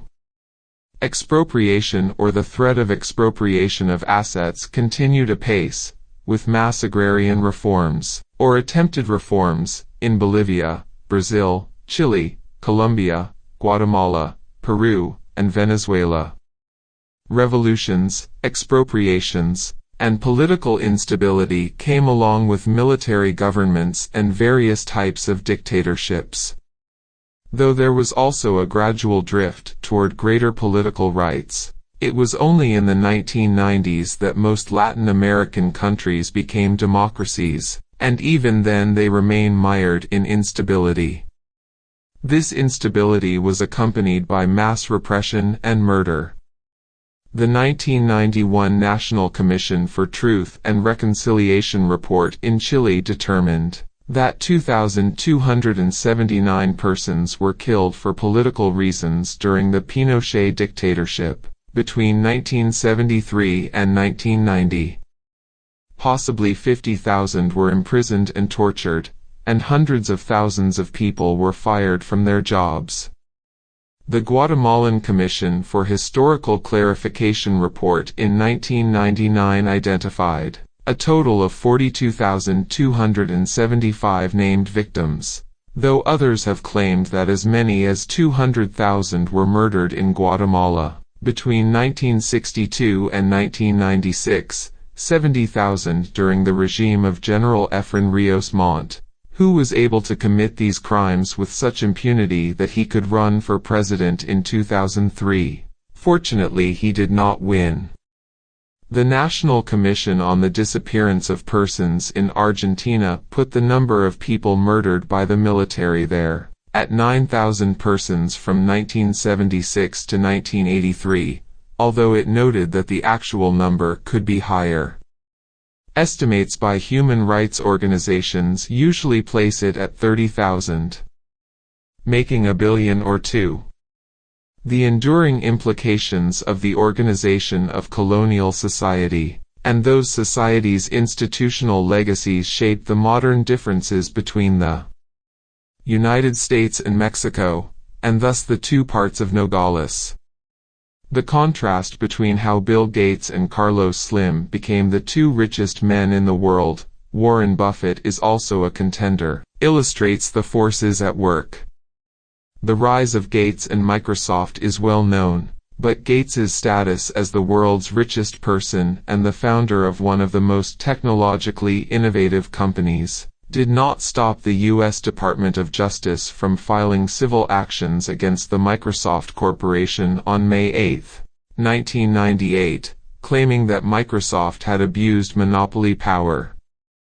Particularly at issue was the way that Microsoft had tied its web browser, Internet Explorer, to its Windows operating system. The government had been keeping an eye on Gates for quite some time, and as early as 1991, the Federal Trade Commission had launched an inquiry into whether Microsoft was abusing its monopoly on PC operating systems. In November 2001, Microsoft reached a deal with the Justice Department. It had its wings clipped, even if the penalties were less than many demanded. In Mexico, Carlos Slim did not make his money by innovation. Initially he excelled in stock market deals, and in buying and revamping unprofitable firms. His major coup was the acquisition of Telmex, the Mexican telecommunications monopoly that was privatized by President Carlos Salinas in 1990. The government announced its intention to sell 51% of the voting stock, 20.4% of total stock, in the company in September 1989 and received bids in November 1990. Even though Slim did not put in the highest bid, a consortium led by his Grupo Corso won the auction. Instead of paying for the shares right away, Slim managed to delay payment, using the dividends of Telmex itself to pay for the stock. What was once a public monopoly now became Slim's monopoly, and it was hugely profitable. The economic institutions that made Carlos Slim who he is are very different from those in the United States. If you're a Mexican entrepreneur, entry barriers will play a crucial role at every stage of your career. These barriers include expensive licenses you have to obtain, red tape you have to cut through, politicians and incumbents who will stand in your way, and the difficulty of getting funding from a financial sector often in cahoots with the incumbents you're trying to compete against. These barriers can be either insurmountable, keeping you out of lucrative areas, or your greatest friend, keeping your competitors at bay.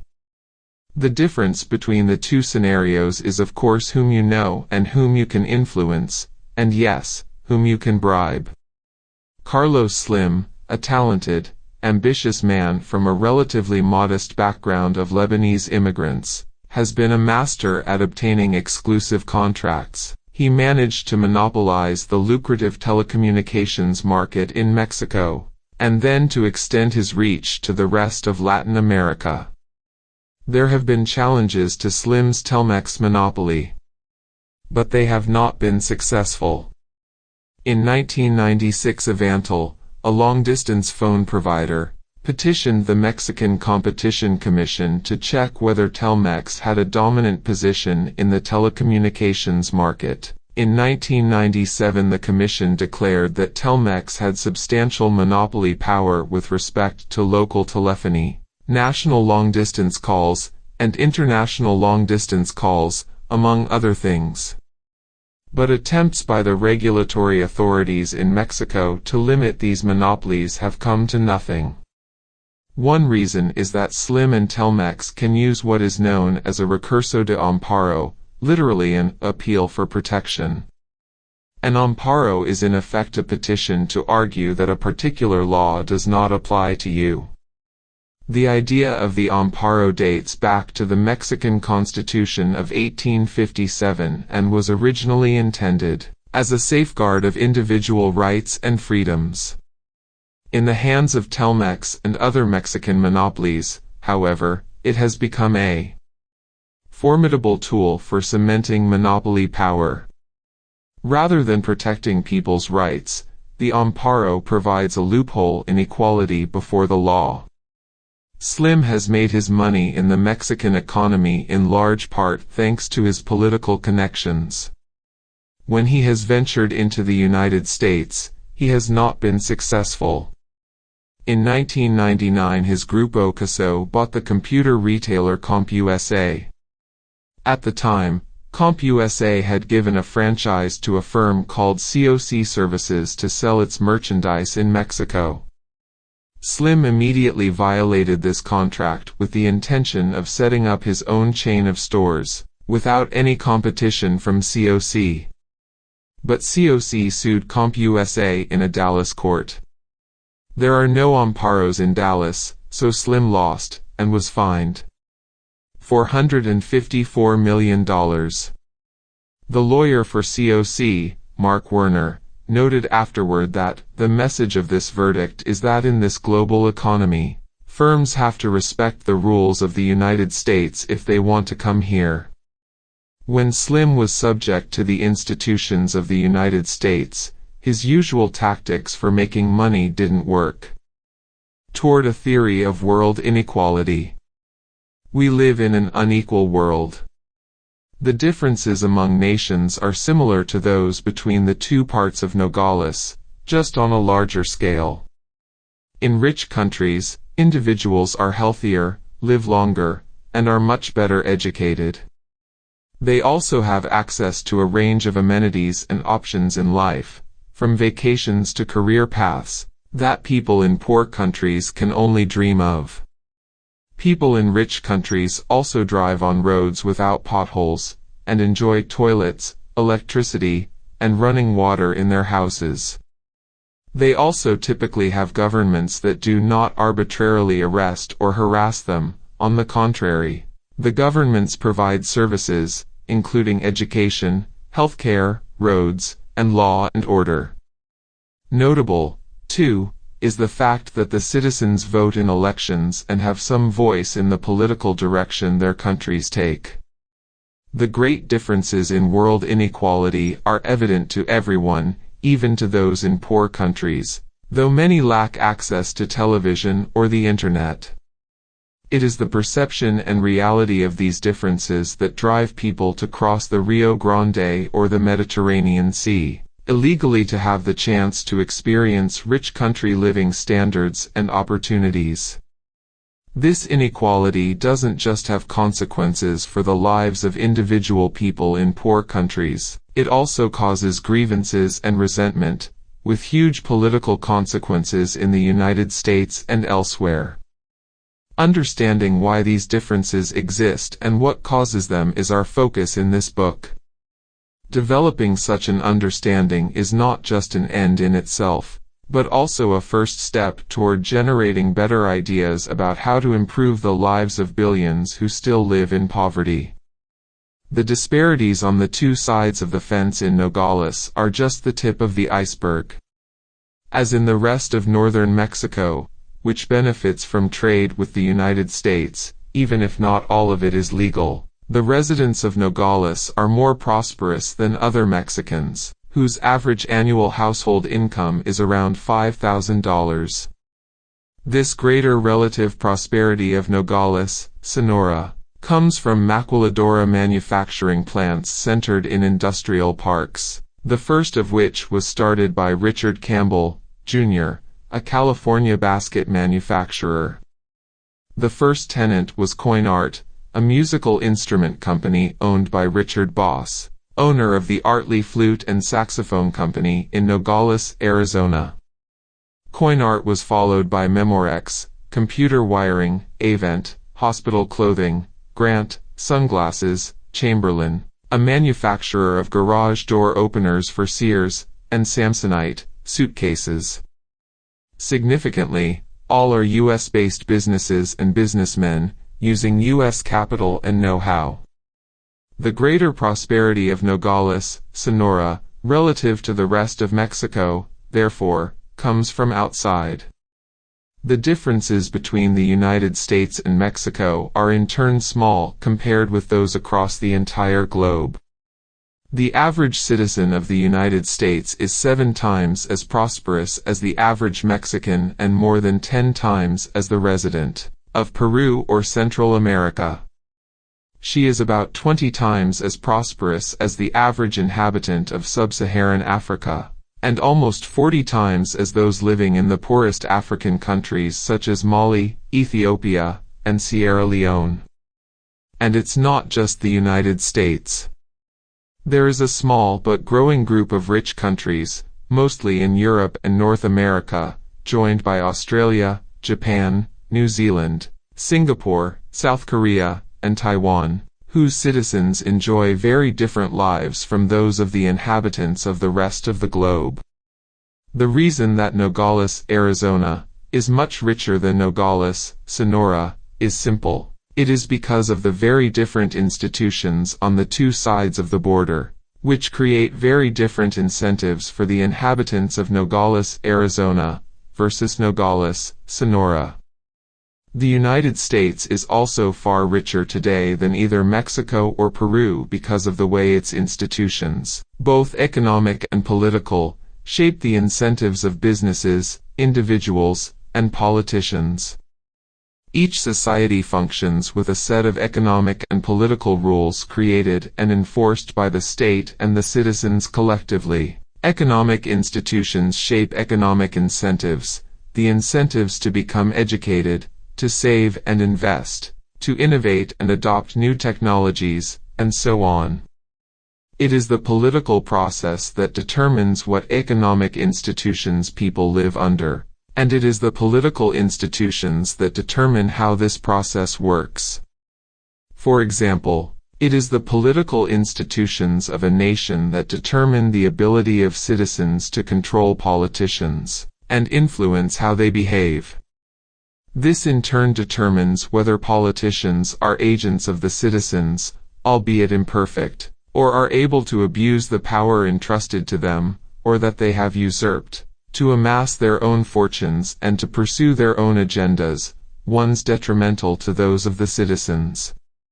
Political institutions. include but are not limited to written constitutions and to whether the society is a democracy. They include the power and capacity of the state to regulate and govern society. It is also necessary to consider more broadly the factors that determine how political power is distributed in society, particularly the ability of different groups to act collectively to pursue their objectives, or to stop other people from pursuing theirs. As institutions influence behavior and incentives in real life, they forge the success or failure of nations. Individual talent matters at every level of society, but even that needs an institutional framework to transform it into a positive force. Bill Gates, like other legendary figures in the information technology industry, such as Paul Allen, Steve Ballmer, Steve Jobs, Larry Page, Sergey Brin, and Jeff Bezos, had immense talent and ambition. But he ultimately responded to incentives. The schooling system in the United States enabled Gates and others like him to acquire a unique set of skills to complement their talents. The economic institutions in the United States enabled these men to start companies with ease, without facing insurmountable barriers. Those institutions also made the financing of their projects feasible. The U.S. labor markets enabled them to hire qualified personnel, and the relatively competitive market environment enabled them to expand their companies and market their products. These entrepreneurs were confident from the beginning that their dream projects could be implemented. They trusted the institutions and the rule of law that these generated, and they did not worry about the security of their property rights. Finally, the political institutions ensured stability and continuity.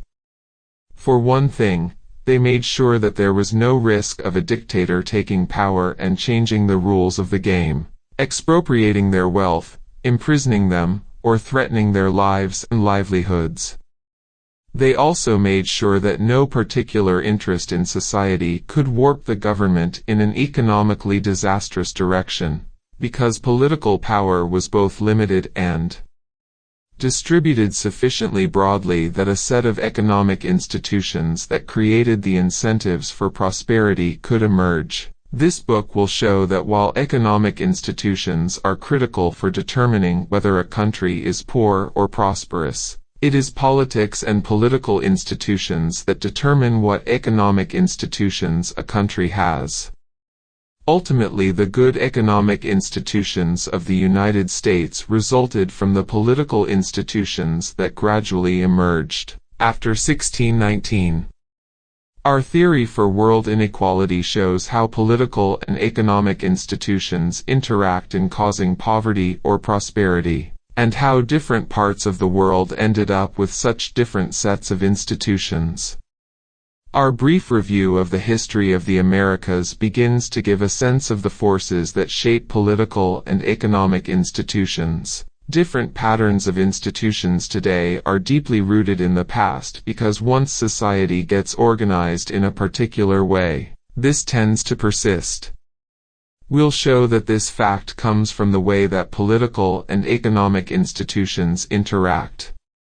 This persistence and the forces that create it also explain why it is so difficult to remove world inequality, and to make poor countries prosperous. Though institutions are the key to the differences between the two Nogalesas and between Mexico and the United States, that doesn't mean there will be a consensus in Mexico to change institutions. There is no necessity for a society to develop or adopt the institutions that are best for economic growth, or the welfare of its citizens, because other institutions may be even better for those who control politics and political institutions. The powerful and the rest of society will often disagree about which set of institutions should remain in place and which ones should be changed. Carlos Slim would not have been happy to see his political connections disappear and the entry barriers protecting his businesses fizzle, no matter that the entry of new businesses would enrich millions of Mexicans. Because there is no such consensus, what rules society ends up with is determined by politics. Who has power and how this power can be exercised. Carlos Slim has the power to get what he wants. Bill Gates's power is far more limited. That's why our theory is about not just economics but also politics. It is about the effects of institutions on the success and failure of nations, thus the economics of poverty and prosperity. It is also about how institutions are determined and change over time, and how they fail to change even when they create poverty and misery for millions, thus the politics of poverty and prosperity. Why nations fail. The origins of power, prosperity, and poverty. By Darren Acemoglu and James A. Robinson. Chapter 2. Theories that don't work. Poor countries are poor not because of their geographies or cultures, or because their leaders do not know which policies will enrich their citizens. 2. Theories that don't work. The lay of the land. The focus of our book is on explaining world inequality and also some of the easily visible broad patterns that nest within it. The first country to experience sustained economic growth was England, or Great Britain, usually just Britain, as the Union of England, Wales, and Scotland after 1707 is known.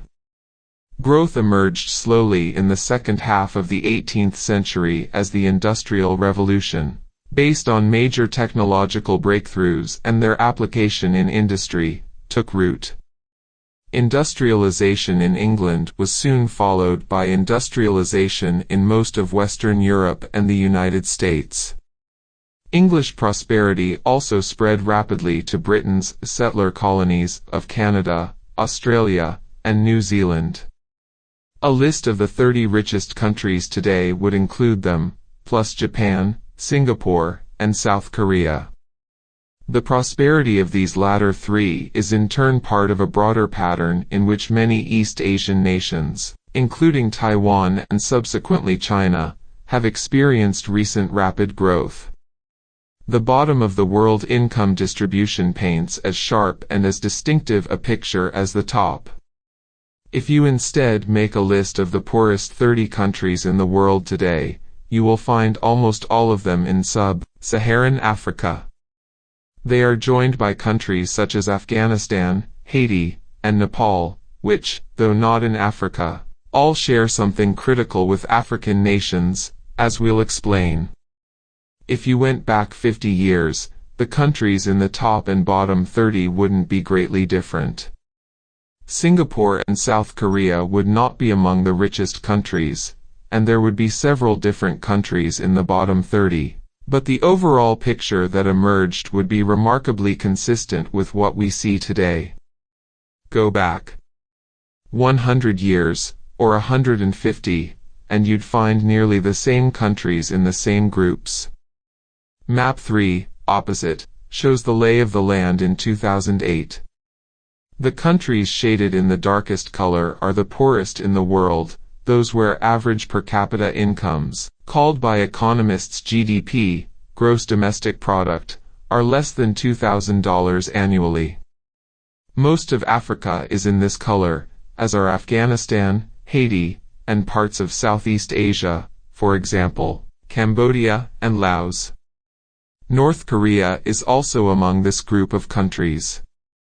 The countries in white are the richest, those with annual income per capita of $20,000 or more. Here we find the usual suspects: North America, Western Europe, Australasia, and Japan. Another interesting pattern can be discerned in the Americas. Make a list of the nations in the Americas from richest to poorest. You will find that at the top are the United States and Canada, followed by Chile, Argentina, Brazil, Mexico, and Uruguay, and maybe also Venezuela, depending on the price of oil. After that you have Colombia, the Dominican Republic, Ecuador, and Peru. At the bottom there is another distinct, much poorer group, comprising Bolivia, Guatemala, and Paraguay. Go back 50 years, and you'll find an identical ranking. 100 years, same thing. 150 years, again the same. So it is not just that the United States and Canada are richer than Latin America. There is also a definite and persistent divide between the rich and poor nations within Latin America. A final interesting pattern is in the Middle East. There we find oil-rich nations such as Saudi Arabia and Kuwait, which have income levels close to those of our top 30. Yet if the oil price fell, they would quickly fall back down the table. Middle Eastern countries with little or no oil, such as Egypt, Jordan, and Syria, all cluster around a level of income similar to that of Guatemala or Peru. Without oil, Middle Eastern countries are also all poor, though, like those in Central America and the Andes, not so poor as those in sub-Saharan Africa. While there is a lot of persistence in the patterns of prosperity we see around us today, these patterns are not unchanging or immutable.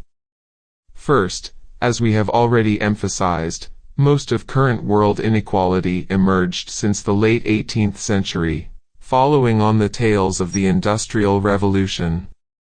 Not only were gaps in prosperity much smaller as late as the middle of the 18th century, but the rankings which have been so stable since then are not the same when we go further back in history. In the Americas, for example, the ranking we see for the last 150 years was completely different 500 years ago.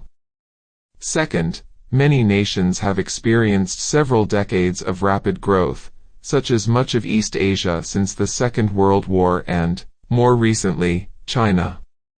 Many of these subsequently saw that growth go into reverse. Argentina, for example, grew rapidly for 5 decades up until 1920, becoming one of the richest countries in the world, but then started a long slide. The Soviet Union is an even more noteworthy example, growing rapidly between 1930 and 1970, but subsequently experiencing a rapid collapse. What explains these major differences in poverty and prosperity and the patterns of growth? Why did Western European nations and their colonial offshoots filled with European settlers start growing in the 19th century, scarcely looking back? What explains the persistent ranking of inequality within the Americas? Why have sub-Saharan African and Middle Eastern nations failed to achieve the type of economic growth seen in Western Europe, while much of East Asia has experienced breakneck rates of economic growth? One might think that the fact that world inequality is so huge and consequential, and has such sharply drawn patterns would mean that it would have a well-accepted explanation. Not so.